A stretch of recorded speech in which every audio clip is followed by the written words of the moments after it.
Bienvenidas y bienvenidos a nuestro primer conversatorio de enseñanza y aprendizaje de la lectura, conversatorio sobre buenas prácticas. Mi nombre es Tomás Urenda, soy el director académico de Fundación Educacional Seminario.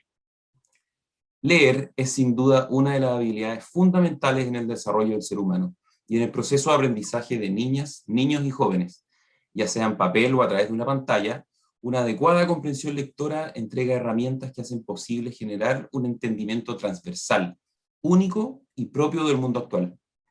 A pesar de eso, según los resultados de la prueba PISA, organizada por la OCDE, publicados en 2019, 1 de cada 4 estudiantes de los países miembros de la organización no pueden completar las tareas más básicas de lectura, mientras que en Latinoamérica, solo el 23% de las y los estudiantes evaluados superaron el nivel 2, de un total de 6, ubicándonos muy por debajo de la media de este grupo de naciones. Por ello, Fundación Educacional Seminarium y Educar Chile hemos preparado esta serie de conversatorios titulados Enseñanza y Aprendizaje en la Lectura, conversatorios sobre buenas prácticas, a la que les agradecemos haberse inscrito para recibir. Hoy contamos con la participación de Ana Taboada, codirectora del Centro de Investigación de Lenguaje y Alfabetización de la Universidad de Maryland en Estados Unidos, y docente del Departamento de Orientación, Educación Superior y Educación Especial de la misma Casa de Estudios. Ana es reconocida a nivel internacional por sus estudios en comprensión lectora desde una perspectiva cognitiva y motivacional. Su trabajo se centra principalmente en el análisis de distintas variables y sus influencias en la alfabetización y desarrollo del lenguaje de niñas, niños y jóvenes, así como el aprendizaje individual de las y los estudiantes. En 2020 se publicó su artículo de investigación Cómo la motivación y el compromiso con la lectura posibilitan el logro de la lectura, implicaciones políticas, la cual llevó a cabo junto a Susan Lutz Clauda, doctora en Desarrollo Humano de la Universidad de Maryland, y el cual entrega una serie de recomendaciones centradas en la necesidad de que líderes escolares y docentes aprendan los principios de la motivación y el compromiso con la lectura.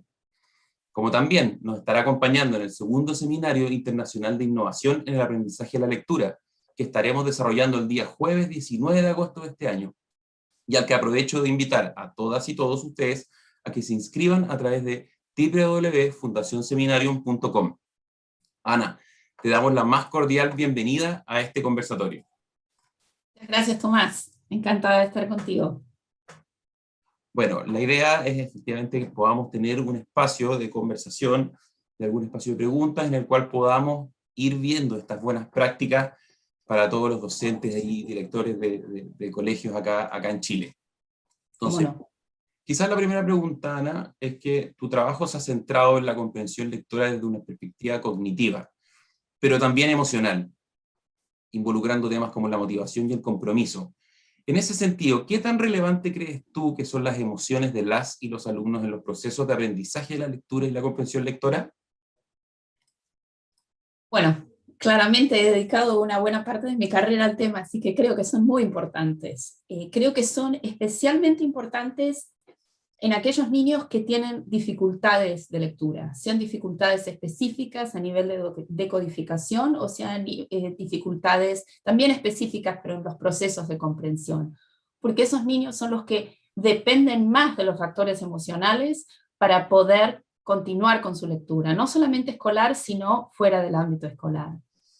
Y como bien tú dijiste, estos son factores socioemocionales y uno tiende a verlos como una gran bolsa, ¿no es cierto? Una gran caja donde hay varios de los mismos.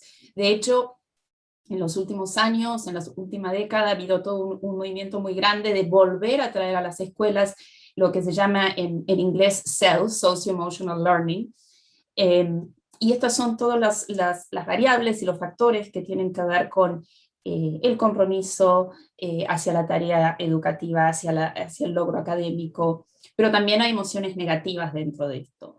Mi área ha sido exclusivamente la motivación, cuando hablamos de motivación y motivación lectora, hablamos de creencias, de valores que tiene el individuo, que tiene el alumno. Por ejemplo, para ti, para mí es probable que la lectura tenga un valor importante, porque sabemos que es una fuente de conocimiento.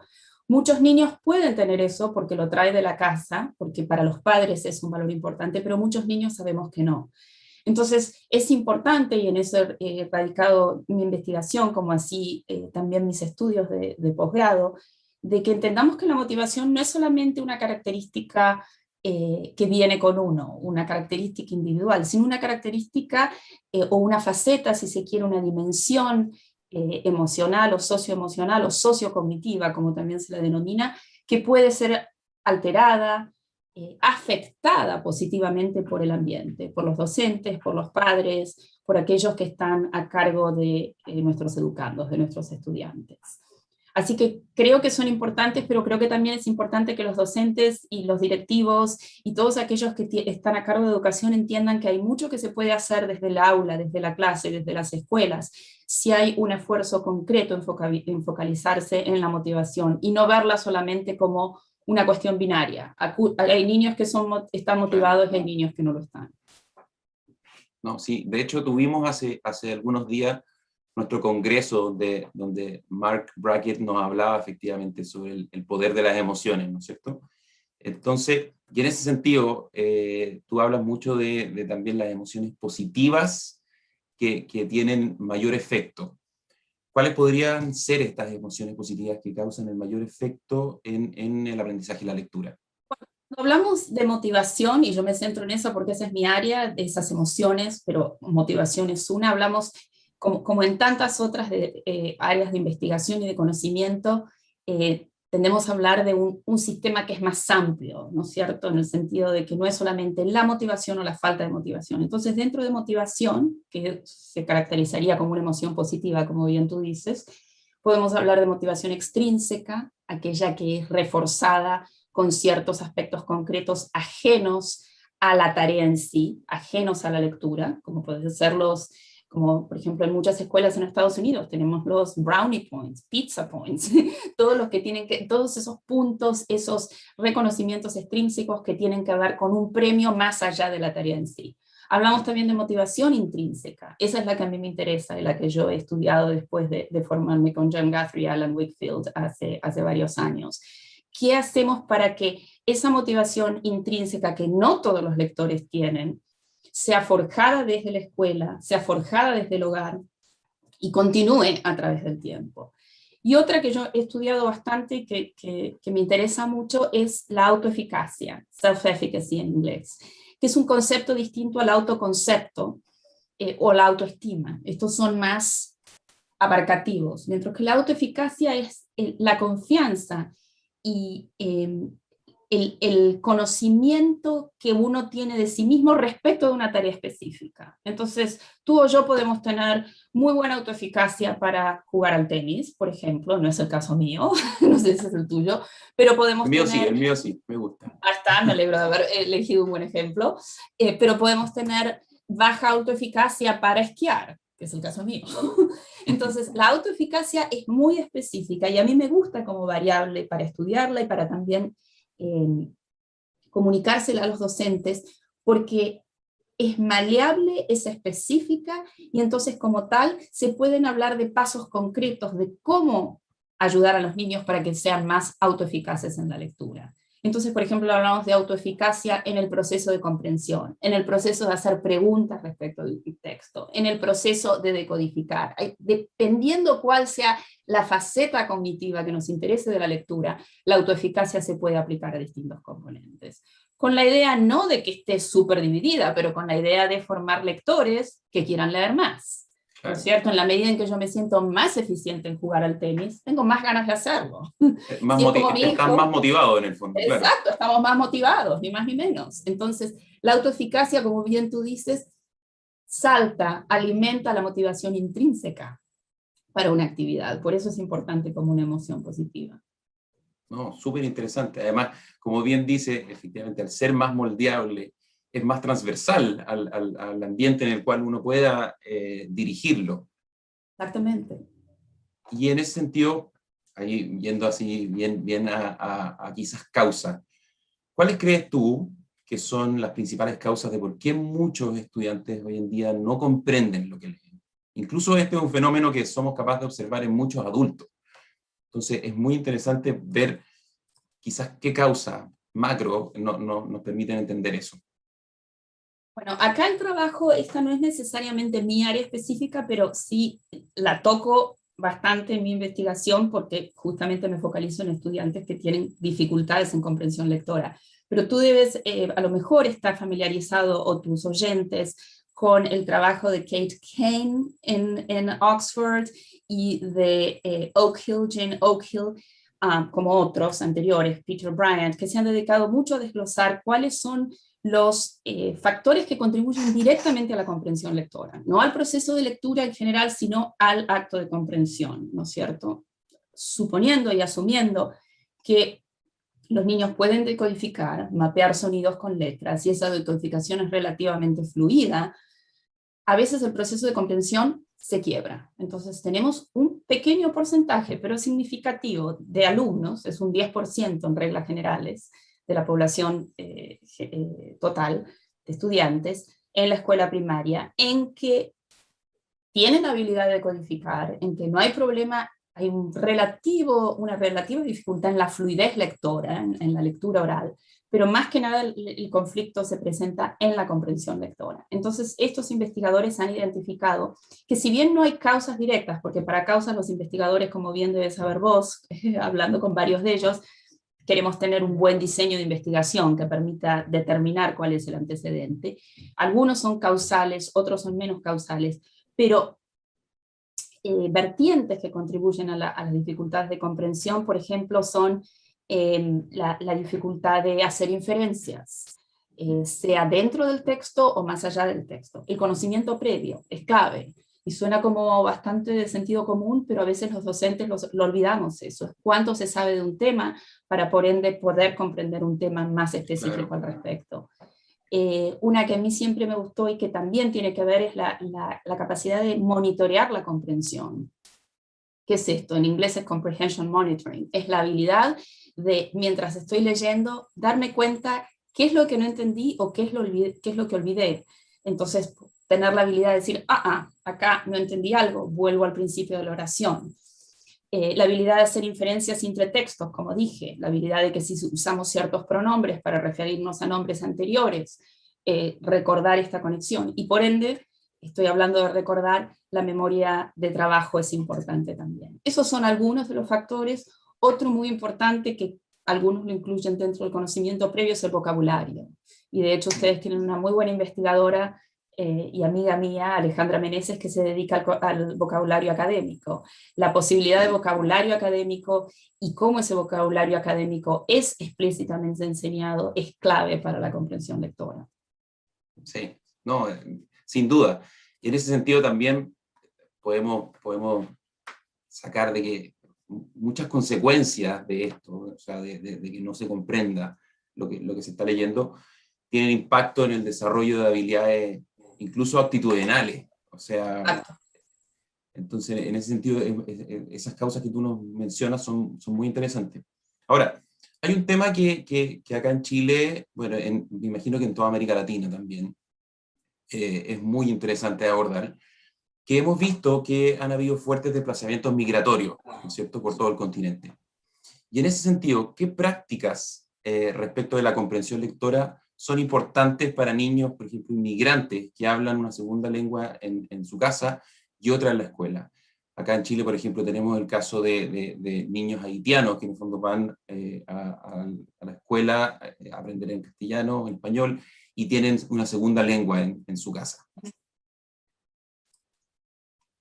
Sí, de hecho, yo he estado en Chile en el 2018-2019 y no me familiaricé directamente con este fenómeno, pero era un tema de interés no solamente en las escuelas y a nivel de políticas educativas, pero en las universidades. Y mi trabajo acá, dentro de motivación y comprensión lectora, siempre se ha centrado en niños que son hispanohablantes, que vienen más que nada de América Central, algunos de América Latina, de América del Sur, todo es América Latina, pero que tienen dificultades específicas en comprensión, justamente por la confluencia de las dos lenguas, y además por un tema simplemente de pobreza. En la medida en que haya mayor pobreza, hay lamentablemente menos espacio para la lectura, menos a veces, no siempre, y eso es importante recalcarlo, menos valor para con la misma y menos práctica, por ende, menos tiempo dedicado a la misma. Pero si pudiéramos congelar estas variables y decir que estamos comparando, como dicen en inglés, manzanas con manzanas o naranjas con naranjas, y estuviéramos hablando del rol exclusivamente que tiene la escuela en este caso, para con estos niños, es importante saber que a nivel de desarrollo de adquisición de una segunda lengua, no es para nada, no es un detrimento que el niño conserve su primera lengua. Y esto muchas poblaciones no lo saben, poblaciones migratorias. Es tal el afán y la necesidad de asimilación que se tiende a perder la primera lengua, y más en las generaciones que vienen jóvenes y que buscan esa asimilación, como quien... Sí, en Estados Unidos también se ve mucho, ¿no es cierto? Muchísimo. Y pierden esa primera lengua y no siempre es valorada. Y lo que la investigación cada vez está mostrando más es que de hecho hay un beneficio de el mantener esa primera lengua, aún a nivel académico. O sea, si los niños pueden continuar leyendo en español, o pueden continuar el habla en creole, en el creole haitiano en sus casas, eso tiene beneficios cognitivos que nutren directamente a la adquisición de la segunda lengua.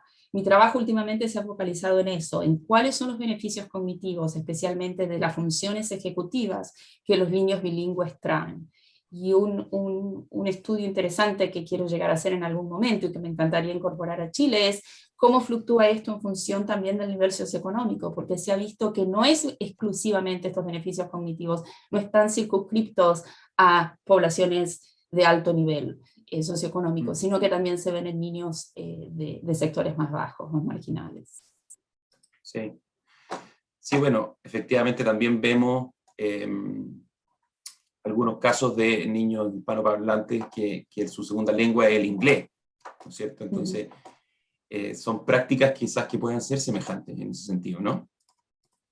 Sí. Entonces, la importancia, creo que a nivel docente, la importancia de saber que no hay ningún detrimento en el conservar la primera lengua para la segunda, si bien no se puede a veces mantener en la escuela y se entiende, pero que la adquisición de vocabulario se puede dar en las dos lenguas, sobre todo si la primera lengua, la lengua de la casa, como es el español, en el caso de muchas de las poblaciones con las que yo trabajo, se puede leer bien de forma escrita, ¿no es cierto? Hay que también tomar en cuenta eso. Hay muchos dialectos que no tenemos el material escrito de la misma forma que la tenemos por una lengua desarrollada e instalada. Así que creo que eso es importante, que no hay problemas de comprensión porque el niño esté manejando dos lenguas. Los problemas de comprensión vienen por otro lado. No, claro. No, y mencionaste recién el rol de las funciones ejecutivas, ¿no es cierto? Entonces, sabemos que has estado trabajando harto en relación a las funciones ejecutivas y también la motivación que mencionamos al principio. Entonces, ¿qué rol juegan, según tú, las funciones ejecutivas en el desarrollo y la práctica de la lectura? En particular, sí, la comprensión lectora. Sí, en particular la comprensión lectora. Bueno, se ha hecho mucho trabajo, no mío particularmente, pero de mis colegas, por ejemplo, Kelly Cartwright, que ha trabajado conmigo con poblaciones hispanohablantes en los últimos años, pero ella ha trabajado mucho este tema con monolingües. Y hay funciones ejecutivas que impactan directamente la comprensión lectora. Y lo que sus estudios han demostrado, y hay otra gente que por supuesto también se ha dedicado a esto, pero lo que consistentemente ella demuestra es que en la medida que la función ejecutiva esté más relacionado, más intrínsecamente relacionada con la lectura, mayor es el impacto. En contraposición o a diferencia de una función ejecutiva que es de carácter más general.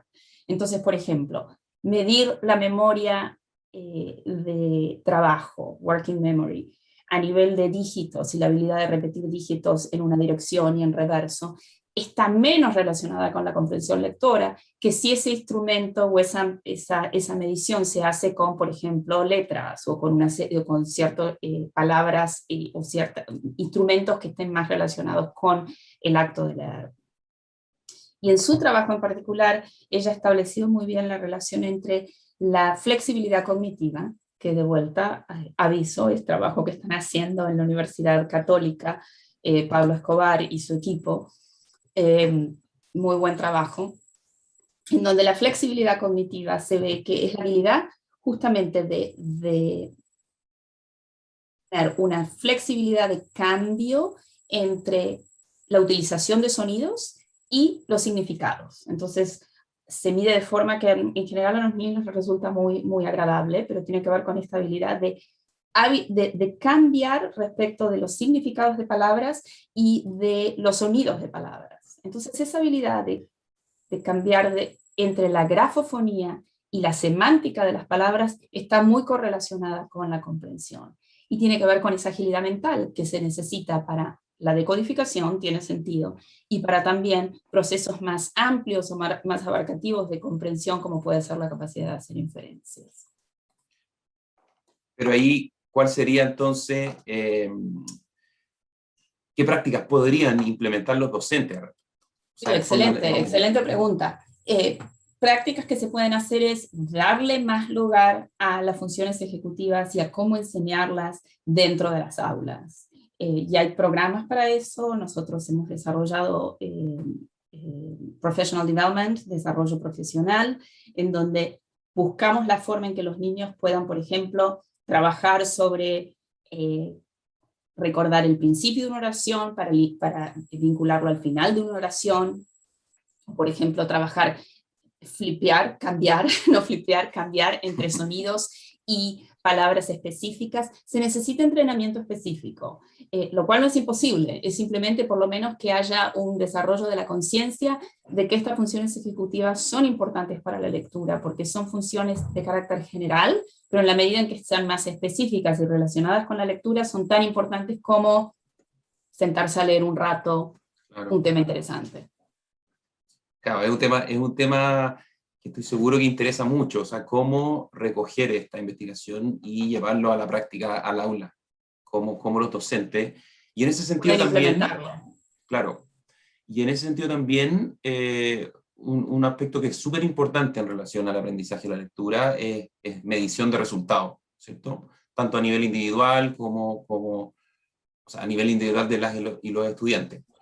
Entonces, pienso, ¿qué estrategias pueden implementar directamente los directores y los docentes en el aula para medir esto, para poder establecer cómo influenciarlos de manera positiva para lograr estos objetivos? Creo que estamos cambiando más a medición de resultados en lectura. Entonces nos vamos un poquito del tema de las funciones ejecutivas, que definitivamente es un tema para ampliar y para dar pautas más claras a docentes. El tiempo no nos lo permite ahora, pero podríamos hacer un seminario sobre ese tema. Vamos a hacerlo entonces. Me alegro porque es un tema que me interesa mucho y que creo que, como decís vos, es relevante en el último tiempo. En la medida en que la ciencia cognitiva avanza, encontramos más vínculos entre la ciencia cognitiva, las ciencias cognitivas, la psicología educacional y la práctica en el aula. Volviendo a tu pregunta, yo creo que en la medida, la medición de qué? Bueno, la medición tiene que ver con el uso correcto de instrumentos. Para saber qué instrumentos usar, lo primero es que hay que conocer qué componentes tiene un cierto proceso. Entonces, así como vos que sos jugador de tenis, sabés que hay lo que se llama revés, ¿no es cierto? Le dicen así en Chile, el revés o el backhand, y no sé cómo, el drive, en Argentina le decíamos. Acá es como el derecho. El derecho. Y hay toda una decomposición de ese proceso para el principiante, ¿no es cierto? No para la persona que tiene experiencia, pero para el principiante hay toda una descomposición. Lo mismo tendría que pasar con los docentes que están enseñando lectura, porque la mayoría de los niños aprenden a leer, aprenden a decodificar. La cuestión es, ¿utilizan la lectura de forma asidua, motivada para adquirir conocimientos? Sabemos que no, vos lo mencionaste en los resultados de PISA. Entonces sabemos que hay un quiebre a partir de 4º grado, en donde los niños dejan de aprender a leer para aprender, y esa lectura se empieza a perder el proceso, se empieza a quebrar, y en parte es las dificultades que tienen los docentes de entender cómo evoluciona el proceso de lectura a través del desarrollo evolutivo de los estudiantes, pero también los componentes que tienen, ¿no es cierto? Entonces, por ejemplo, un componente y componentes me refiero, vocabulario, la fluidez, la comprensión lectora, que es la que yo estudio, la conciencia fonológica. Sabemos que la conciencia fonológica ha sido hiperestudiada en los últimos años, y de hecho ha sido un componente muy atractivo porque se puede identificar en etapas tempranas del desarrollo, y se sabe que aquellos niños que tienen más habilidad para manejar sonidos, volviendo a la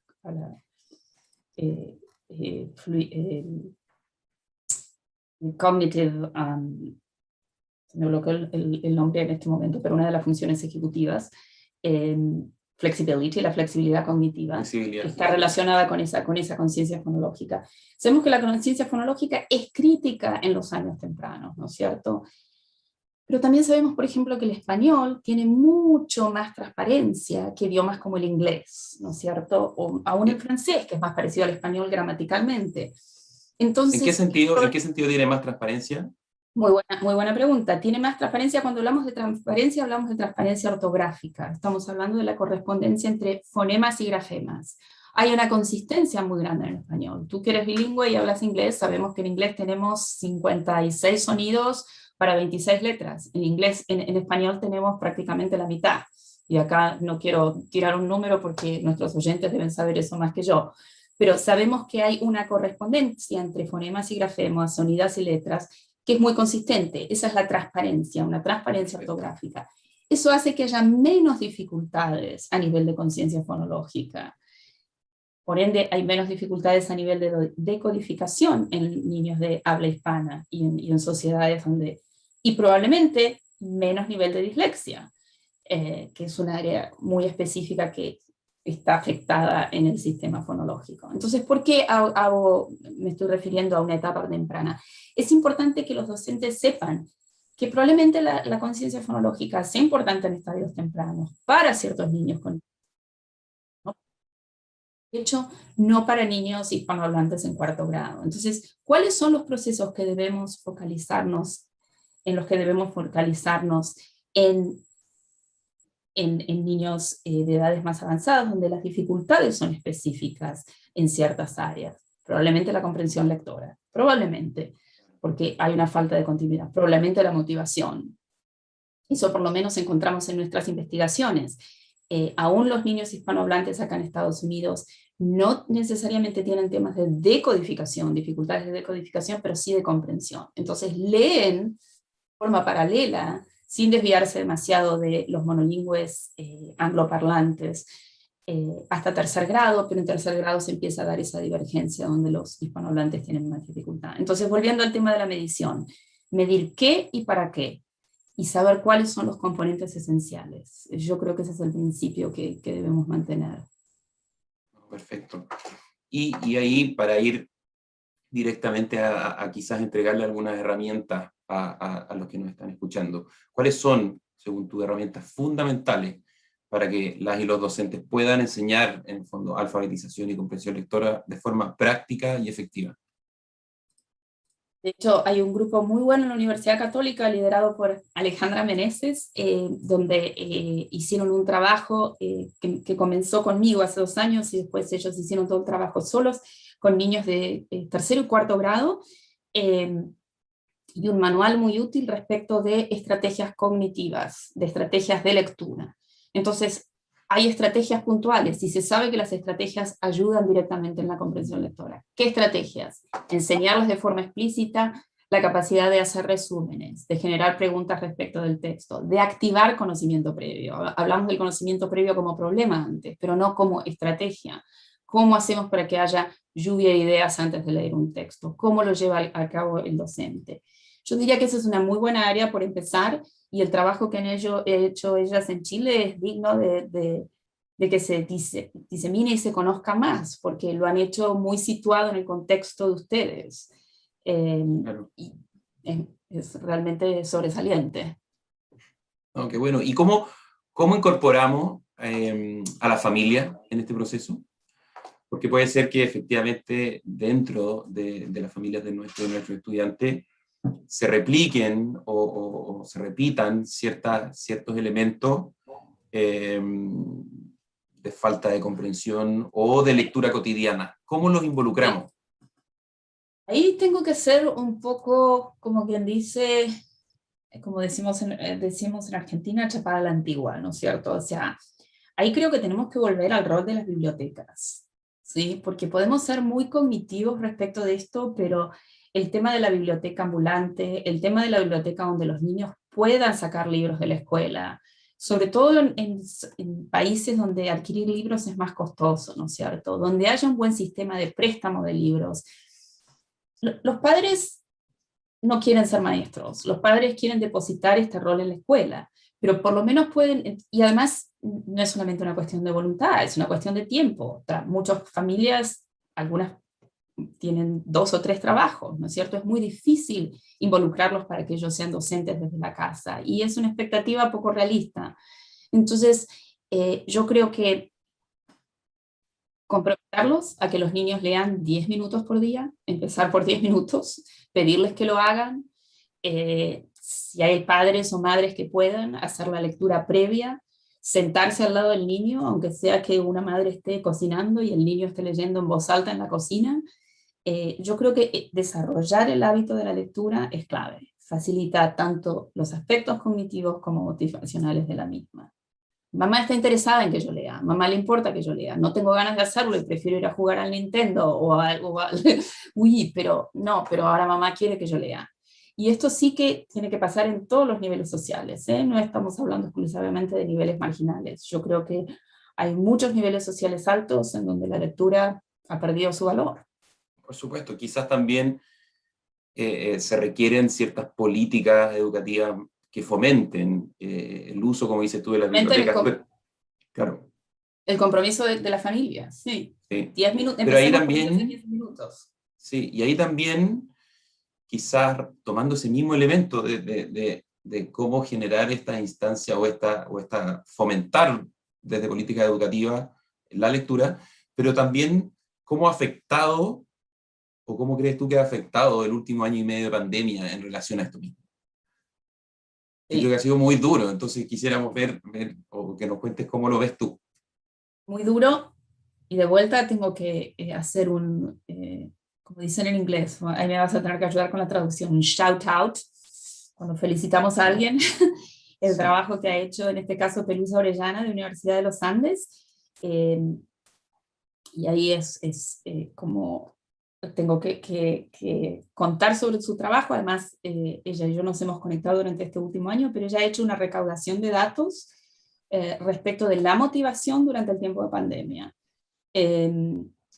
La motivación para leer en línea, de forma virtual, y leer de forma tradicional, si se quiere, textos. Y uno de los hallazgos que ella ha tenido es que no necesariamente los niños están más motivados porque se lean en línea. O sea, hoy hablamos de la tecnología y el avance de la tecnología y cómo tenemos que incorporar la tecnología en la casa y demás.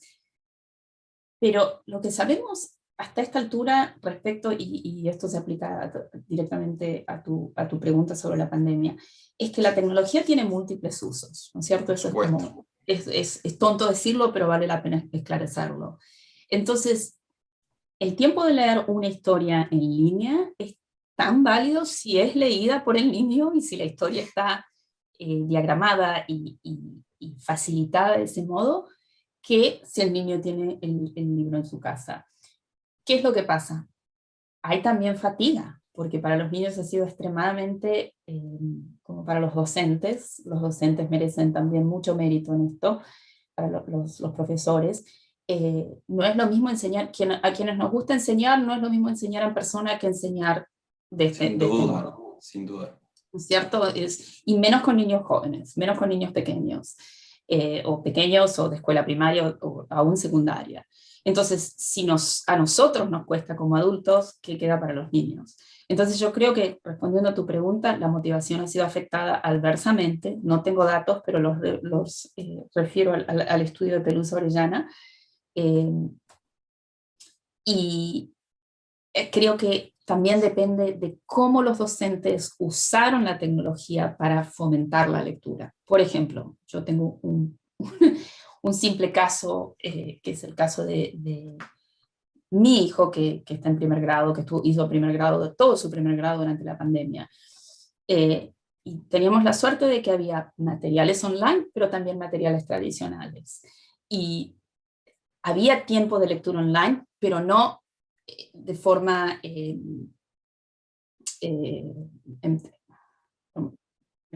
pero de forma donde el niño estaba leyendo mientras estaba contigo como docente. No, Sino, dirigida, como una lectura dirigida. Exacta, no de forma dirigida, sino de tiempo relajado, donde él podía pasar sus páginas tocando las flechitas y pasando. Y había un requerimiento y había una expectativa de que él cumpliera esa lectura. Entonces, no hay mucha diferencia entre ese tipo de lectura y el libro tradicional. Mucho depende de cómo el docente se organizó, y muchos no se pudieron organizar, y lo sabemos. Esto fue catastrófico a nivel mundial y muy abrupto. A todo nivel, a todo nivel. A todo nivel. Entonces yo creo que, respondiendo a tu pregunta, ha habido un decrecimiento grande de la motivación. Creo que algunos docentes pudieron adaptarse más fácilmente, y eso redundó en beneficio de esos estudiantes, y otros no. Y bueno, vamos a tener que tener un periodo de recuperación importante. Sí, esperemos que esa recuperación parta en la medida que se van normalizando efectivamente las escuelas.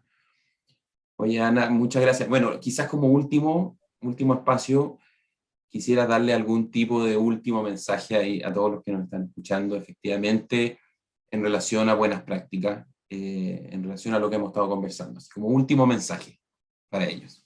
¿Sí, abierto? ¿Mensaje? Sí, abierto. Ok. Bueno, creo que tiene que ver con el tiempo post-COVID, que esperemos que sea post, con las nuevas variantes.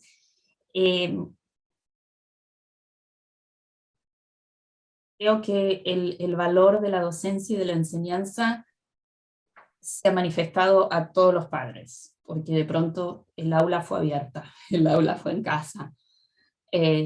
Sabemos que muchos docentes han dejado o quieren dejar la enseñanza porque ha sido un año excruciating, me puedes ayudar con la palabra, agotador a nivel Exacto, agotador, emocional y demás.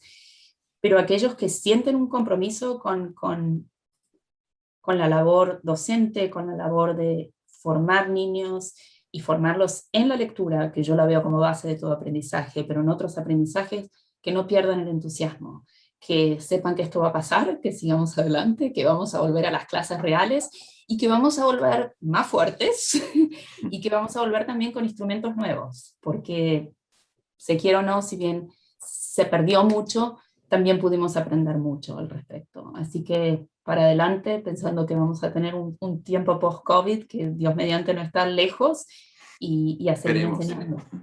Esperemos.